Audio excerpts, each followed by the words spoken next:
तक जो कानून बने वो वापस नहीं होता। कई लोगों का कहना है कि जो कानून बन गया है वो वापस नहीं होता। ये तो मोदी जी पार्लियामेंट में कई बार कह चुके हैं। जब चुनाव प्रचार कहते थे तो वो कहते थे कि हम इतने कानूनों को खत्म करने के लिए आ रहे हैं। सवाल ये नहीं है कि कौन से कानून खत्म होने और कौन से कानून खत्म नहीं होने। सवाल ये है कि इस देश के अगर ज्यादातर किसानों को कोई चीज खराब लग रही है, अगर उन किसानों को लग रहा है कि कोई कानून हमसे पूछे बिना बनाया गया है, हमारी रजामंदी के बिना बनाया गया है, तो सरकार को इस पर सोचना पड़ेगा, सोचना ही पड़ेगा। इस देश के किसान जो है ना, ये कोई गुलाम नहीं है, नागरिक है यहाँ के। उनको संविधान में बाबा साहब अम्बेडकर ने कुछ अधिकार दिए हैं। उन अधिकारों को पढ़ने की जरूरत है इस देश की हुकूमतों को। और वो लोग जो लोग इस देश के किसानों को खालिस्तानी बताते हैं, गद्दार बताते हैं, देश विरोधी बताते हैं, उनको फिर से संविधान पढ़ने की जरूरत है कि हम लोग कहां से आए हैं, हमने क्या बनाया है, ये देश कहां से यहां तक पहुंचा है। ये आज नहीं बना है देश। ये देश 200 साल की लड़ाई के बाद आजाद हुआ है। तो फिर उसको सोचना पड़ेगा कि उतने लंबे संघर्ष के बाद अगर ये कोई चीज बनी है, कोई चीज खड़ी हुई है, तो उसको छोटी चीजों के चक्कर में हम गंवा न दें। एक और कहूंगा मैं, जिस तरीके से अभी मीडिया के ऊपर सवाल खड़े हो रहे हैं, जहां भी मीडिया जाता है उसे भगा दिया जाता है या फिर गोदी मीडिया के नारे लगाए जाते हैं, इस पर आप क्या कहेंगे? नहीं, देखिए, पत्रकारों को भगाया जाना दुर्भाग्यपूर्ण है, ये नहीं होना चाहिए, है ना। और किसानों को चाहिए कि वो सबकी बात सुने, सबको जवाब दे। किसी का बहिष्कार कोई उपाय नहीं है। मसला केवल इतना है कि जिसको आप मीडिया मानकर बैठे हैं, जिसको आप पत्रकार मानकर बैठे हैं, वो मीडिया है भी कि नहीं, वो मीडिया बचा भी है कि नहीं, वो पत्रकार बचा भी है कि नहीं। गले में किसी कंपनी का पट्टा लटका लेने से, हाथ में कोई माइक आईडी ले लेने से कोई पत्रकार नहीं हो जाता है। पत्रकार होना एक मानसिक स्थिति है, एक मेंटल स्टेट है, उसकी तैयारी करनी पड़ती है, उसके लिए खास तरह से पढ़ाई लिखाई करने की जरूरत होती है। हाथ में माइक आईडी ले लेने से कोई पत्रकार नहीं हो जाता। तो किसान को अगर लग रहा है कि जो लोग उनसे सवाल पूछने आए हैं, उनको कटघरे में खड़ा करने आए हैं, हाथ में माइक आईडी लिए हुए, वो पत्रकार नहीं है, वो मीडिया नहीं है, तो किसानों के साथ किसी की जबरदस्ती है क्या? इस देश जिसको आप मीडिया कह रहे हैं, जिसको आप पत्रकार कह रहे हैं, आपने कब देखा माइक आईडी लेकर इस देश के गृह मंत्री से सवाल पूछते हुए? आपने कब देखा माइक आईडी लेकर इस देश के प्रधानमंत्री से सवाल पूछते हुए? क्या हमने नहीं देखा है कि मंत्री और बीजेपी के छोटे छोटे नेता भी कैसे पत्रकारों के साथ बदसलूकी करते हैं? तो तब तो आप सवाल नहीं उठाते। आज अगर किसी बहुत सही कर रही है और अब डंका बज रहा है, लोग कह रहे हैं कि प्रधानमंत्री के इसका समर्थन हो रहा है, तारीफ हो रहा है, बिल काट रहे। जस्टिन ट्रूडो जो कह रहे हैं ना, वो बहुत गंभीर तरीके से जो बात जानी चाहिए, वो पहले जो जा रहे, देखिए अंतर्राष्ट्रीय मामले अलग तरीके से जाते हैं, है ना। इस पर उस समय न खुश होने की जरूरत थी, न इस समय परेशान होने की जरूरत है। सवाल यह है कि जस्टिन ट्रूडो को आकर भारत में तो रहना नहीं है, यहाँ कनाडा के किसान तो आएंगे नहीं। सवाल भारत के किसानों का है, सवाल पंजाब के किसानों का है, हरियाणा के किसानों का है, उत्तराखंड, बिहार, तेलंगाना के किसानों का है। तो यहाँ के किसान क्या कहते हैं, क्या चाहते हैं, यही बात है। और इन दिनों मीडिया का जो स्तर आप देख रहे हैं, क्यों लगता है कि मीडिया स्तर इतना क्यों गिरा? नहीं, मीडिया जिस मीडिया की आप बात कर रहे हैं ना साथी, जिस स्तर की आप बात कर रहे हैं, आप देखिए मीडिया वही नहीं है, मीडिया हमेशा वही नहीं रहता है। देश, परिस्थितियां एक सतत प्रक्रिया से बनती हैं। जो चीजें कल थी वो आज नहीं है, वो कल नहीं होंगी। इस देश में बड़े बड़े अखबार जो निकलते थे आज नहीं निकलते हैं। अब बताइए, पटना से निकलने वाला सर्चलाइट अखबार कहाँ छपता है? उत्तर प्रदेश का सबसे बड़ा अखबार हुआ करता था आज। अब बताइए, पिछले कितने साल से आपने नहीं पढ़ा है? इस देश का पहला टेलीविजन चैनल BITV आज से कितने साल पहले बंद हो चुका है। तो जो कल था वो आज नहीं है। आप क्यों मानकर बैठे हैं कि जो फिल्म सिटी से चलने के स्टूडियो से चलने वाले मीडिया घराने वही मीडिया है? कोई नया मीडिया खड़ा होगा, आप खड़े होंगे, हम खड़े होंगे, कुछ नई चीजें बनेंगी। वो बंद इसलिए हुआ कि जनता पसंद नहीं करी है, लेकिन आज जो मौजूदा चैनल है उसको तो लोग पसंद कर रहे हैं, उसकी TRP सबसे ऊपर है। लोग तो उसी को देखिए साथी, मैं 20 साल TRP के धंधे में रहा हूँ, है ना।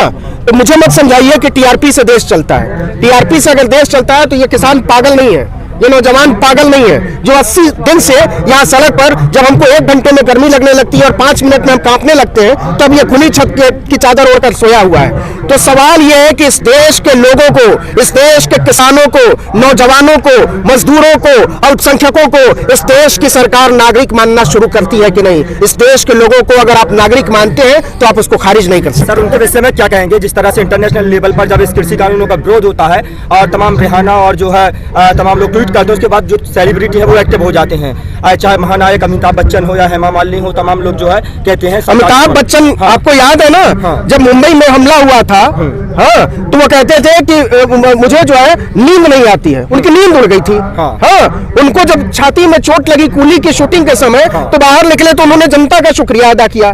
जब उनको कोरोना हुआ और पड़े हुए थे अस्पताल में, पूरा परिवार पड़ा हुआ था, तो लोगों ने दिन रात उनके लिए अच्छी सेहत के लिए दुआएं मांगी। ये अमिताभ बच्चन, ये शाहरुख खान और ऐसे तमाम लोग ये कलाकार नहीं है, ये लोग कलाकार नहीं है। कलाकार बहुत संवेदनशील होता है, वो समाज के मुद्दों से जुड़ा होता है, वो समाज से संवाद करता है। और जिस आप रियाना की बात करते हैं या ABCD जिस किसी की भी बात करते हैं, ये लोग समाज से कटा हुआ आदमी कलाकार कैसे हो सकता है? उसको अगर आप इतिहास पढ़ेंगे तो इतिहास में भांड हुआ करते थे, है ना? वो राजा को खुश करने के लिए नाचता था, गाता था, कविताएं लिखता था, उसी के लिए काम करता था। तो आप उनको कलाकार मानना छोड़ दीजिए, ऐसे कलाकारों को खारिज कीजिए जो जनता के साथ खड़ा नहीं है, जनता का इस्तेमाल करता है। स्वतंत्र पत्रकारों पर लगातार हमला हो रहा है। स्वतंत्रता पर कभी हमला हो सकता है? आजादी बाहर नहीं है दोस्त, आजादी इधर है, कलेजे में, दिल में, वो धड़कती है, वो खत्म नहीं हो सकती है। किसी के खत्म कर देने से खत्म नहीं होती है। वो हुक है, वो तड़प है, वो हर एक के सीने में है।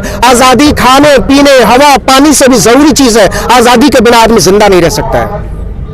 वही तो अभी लगातार गिरफ्तारियां तो हो ही रही हैं। अब जब हम लोग खुश होने की जरूरत है गिरफ्तारियों पर, इसको सेलिब्रेट करने की जरूरत है कि आपकी आवाज इतनी इंपॉर्टेंट हो गई है कि सरकार को दिक्कत हो रही है, आपके घरों पे छापा मारना पड़ रहा है, आपको अरेस्ट करना पड़ रहा है, आपको डराना पड़ रहा है, धमकाना पड़ रहा है। इससे बेहतर स्थिति क्या हो सकती है यार? एक पत्रकार जब गिरफ्तार होता है ना, तो उसको एक पत्रकार की गिरफ्तारी अगर जनता के साथ खड़े होने की वजह से है तो ये उसके लिए तमगा है, मेडल है, उसको माथे से लगाना चाहिए। आप जिन पत्रकारों पे हमलावर हैं कहें या फिर उन पत्रकारों को प्रधानमंत्री मोदी इंटरव्यू देते हैं, राष्ट्रवादी पत्रकार कहा जाता है उनको, तो क्या हो गया? प्रधानमंत्री का भी विशेषाधिकार है, वो किसको इंटरव्यू देंगे नहीं देंगे ये उनका विशेषाधिकार है। किसान किससे बात करेगा नहीं बात करेगा उनका विशेषाधिकार है। तो ये सब तो चीजें चलती रहेंगी, डेमोक्रेसी के लिए बड़ी खूबसूरत चीज है। 80 दिनों से किसान रोड पर है, हाँ। तमाम लोग देख रहे हैं। हाँ। प्रधानमंत्री जी ने 77वें दिन ये इस बात को कहा कि ये जो कानून है, इस कानून को किसी पे थोपा नहीं जा रहा है, जिसका दिल करे माने, नहीं तो मत मानो। नहीं, ऐसा नहीं कहा उन्होंने तो साफ साफ कहा है कि इसको मान लीजिए। आने वाले दिनों में देखेंगे कि क्या गड़बड़। ये तो वैसी बात है कि खाई है, आपने कहा कि इसमें कूद जाओ, आपको पता है कि मर जाएंगे, तो कहा जाए कि मर जाने के बाद देखेंगे क्या करना। अरे तो मर जाने के बाद दफन ही तो करोगे ना, जलाओगे ही ना, कि कोई और दूसरी तीसरी चीज होती है। इस होशियारी को समझने की जरूरत है। ये भी तो कहा सवाल है कि किसान हमारे दिल में है। हाँ, दिल ही में है, उसको दिमाग में रखने की जरूरत है। सर, जब विदेशों में कुछ होता है तो कहते हैं प्रधानमंत्री मोदी का डंका बज रहा है, और जब विदेशों से लानत आती है, डंका बजता है, बहुत लोग नाचते गाते हैं, हमने देखा है। डंका बजता है, और जब विदेशों से लानत आती है तो कहते हैं और भी मोदी किया था ना उन्होंने, हमारा आंतरिक मामला डंका बजा था ना। और जब विदेशों से लानत आती है तो कहते हैं हमारा आंतरिक मामला है, उन्होंने जो है हमारे आंतरिक मामलों में पड़ने की जरूरत नहीं है। उन्होंने जाकर डंका बजाया था। हाँ, हाउडी मोदी हुआ था ना। अब की बार ट्रंप सरकार, ट्रंप का क्या हाल हुआ है आप लोगों ने देख लिया है। अभी और इंतजार कीजिए, समय आगे बढ़ता है ना, बाल नीचे की तरफ आता है, पीछे की तरफ नहीं जाता है। तो देखते हैं क्या होता है। आंदोलन में न मेन स्ट्रीम मीडिया है, न जो देश के मुख्य चेहरे अक्षय कुमार, सचिन तेंदुलकर, भारत रत्न मिला, कोई नहीं, फिर आंदोलन को बल कर। देखो, वो सब भगवान है, आदमी नहीं है। भगवान से कोई सवाल नहीं करना चाहिए, भगवान का उनकी पूजा होती है। क्रिकेट के भगवान है। शुक्रिया सर। बोलना चाहिए ना किसानों को। किसको? तो जाकर किसानों, मैं तो कहता हूँ कि इस देश के क्रिकेटर, यार BCCI क्या है? एक कंपनी है ना, रजिस्टर्ड कंपनी है यार। एक कंपनी के लिए खेलने वाले लोगों को अगर आपने भगवान बना दिया है तो भगवान बनाने वालों की दिक्कत है ना, आपकी बुद्धि की दिक्कत है ना, कि जिसको आपने भगवान बना दिया उसकी दिक्कत है। अगर आपने इस देश के ऐसे लोगों को भगवान बना दिया है तो भगवान आपको बाजार में खड़ा कर ही देगा। अब बिकने के लिए तैयार रहिए। सरकार तो कहीं ना कहीं कह रही है कि इन लोगों का काम ही बन चुका है हर चीज में आंदोलन करना। CA NRC हो, 3 तलाक हो, ये हर जगह पहुंच जाते हैं आंदोलन। उनसे जाकर ये सवाल पूछिए कि आम चूस के खाते हैं कि काट के खाते हैं, है ना? ये ज्यादा बड़ा सवाल है। किसान विसान के बारे में सोचना उनके बूते का नहीं है, इससे यही लगता है।